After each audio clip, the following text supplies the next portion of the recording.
In the dying days of the Age of Strife, humanity was on the brink of extinction. Our species, once the master of a galaxy-spanning civilization, was reduced to warring tribes on a poisoned Earth, now called Terra. Long-range warp travel was impossible. Xenos predators lurked in the dark, and humanity's own creations, the men of iron, had turned against us. It was in this darkest hour that a figure of myth and legend emerged from the shadows of history. He was a warlord, a scientist, a psychic of unparalleled power.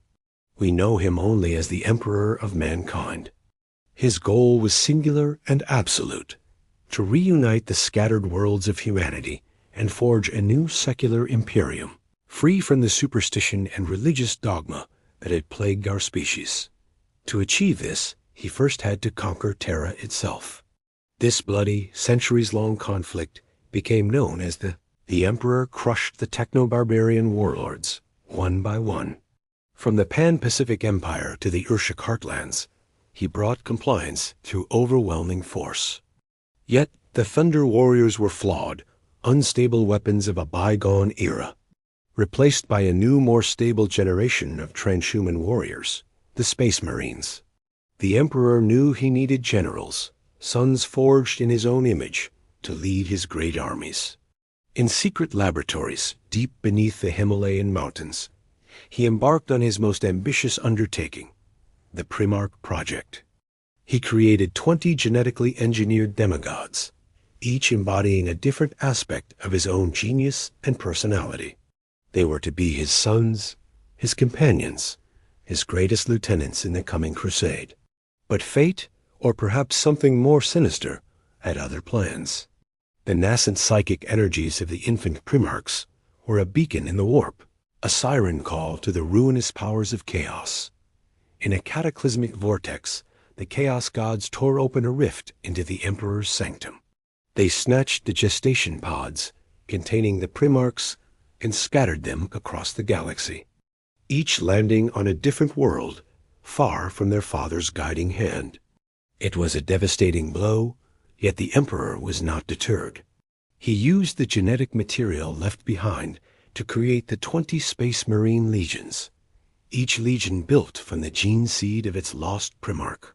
With his new Astartes legions and the burgeoning might of the Imperial army and the Mechanicum of Mars, the Emperor looked to the stars. The Great Crusade had begun. However, the Emperor was a complex and remote figure. While he loved his sons, his focus was always on the grander scheme, the long-term survival of humanity. Their specific talents exploited for war without true understanding or affection. The Night Haunter, Conrad Kurz, was tormented by dark visions, and the Emperor offered little comfort. This emotional distance would plant dangerous seeds of resentment and misunderstanding. For 2 centuries, the light of the Imperium spread across the galaxy like a wildfire. World after world was brought back into the fold, either through diplomacy or, more often, by the sword. One by one, the lost Primarchs were rediscovered. Horus Lupercal on Thonia, Lemon Russ on Fenris, Lion L. Johnson on Caliban. The lost sons were placed at the head of their respective legions, and the pace of the Great Crusade accelerated to an unprecedented degree. The Emperor fought alongside his sons, a golden figure of awe-inspiring power, teaching them, guiding them, and leading them in glorious conquest. They were a family of conquerors, a pantheon of gods walking amongst men, and for a time it seemed as though nothing could stop them. The Emperor saw his relationship with the Primarchs as one of a general to his lieutenants, a creator to his tools.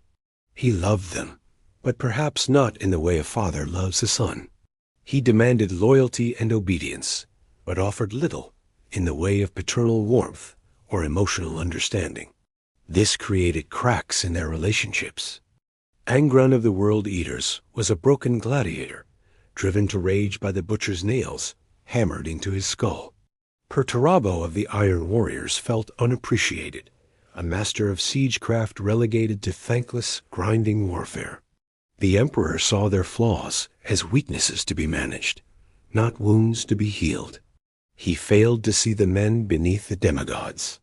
This disconnect came to a head with the 17th Legion, the word-bearers, and their primarch, Lorgar Aurelian. Lorgar was a seeker of truth, a philosopher king. On his home world of Colchis, he had been a preacher, and when the emperor found him, Lorgar traded one faith for another. He saw the emperor not just as a leader, but as a divine being, the god that humanity had always yearned for. He began spreading this faith across the galaxy, building magnificent cathedrals, and turning conquered populations into zealous worshippers of the god emperor. The emperor, a staunch believer in his secular imperial truth, was furious. To him, religion was the poison that had led humanity into the darkness of the age of strife. It was a lie, and he would not tolerate it from one of his own sons. As more primarchs were discovered, they were given command of their respective legions. Lemon Russ of the Space Wolves, the feral king of Fenris, the stoic and noble Rogaldorn of the Imperial Fists, the brilliant but prideful Magnus the Red of the Thousand Suns, the grim and pragmatic Perturabo of the Iron Warriors. Each reunion was a celebrated event, a piece of the Emperor's dream restored. The Emperor, for a time, fought alongside his sons, teaching them, guiding them, and sharing his vision for a secular, rational empire where humanity would be master of its own destiny, free from the shackles of superstition and the horrors of the warp. For 2 centuries, the Great Crusade pushed back the darkness across the galaxy. It was an era of glorious conquest and reunification. As the fleets journeyed from star system to star system, the Emperor was one by one miraculously reunited with his lost sons. The first to be found was Horus Lupercal on the world of Chthomia. The bond between the Emperor and Horus was immediate and profound. The Emperor saw in him the pinnacle of his creation, a charismatic leader and brilliant strategist. He named Horus War Master, giving him supreme command of all imperial forces, a testament to his immense trust and affection. Among the primarchs, one of the most devout was Lorgar Aurelian, the Urizen of the Word-Bearers. Lorgar landed on the world of Colchis, a planet steeped in religion. He came to see the Emperor not just as a leader, but as a living god. His legion followed suit, conquering worlds not just with bolters, but with scripture. They built vast cathedrals and preached the divinity of the Emperor, converting entire populations to a new faith. But this was directly against the Emperor's core philosophy, the imperial truth, which decreed that there were no gods, only the science and reason of man. The Emperor could not allow this devotion to fester. Lorgar's slow, faith-based compliance was hindering the pace of the Great Crusade. He decided a lesson was needed, a harsh and public one. He dispatched the Ultramarines, under the command of the pragmatic Robut Guilliman, to deliver this chastisement. A perfect city built by the Word-Bearers as a testament to their faith in the Emperor, a world Lorgar considered his greatest achievement. The Ultramarines arrived, and without warning, leveled the entire city to dust.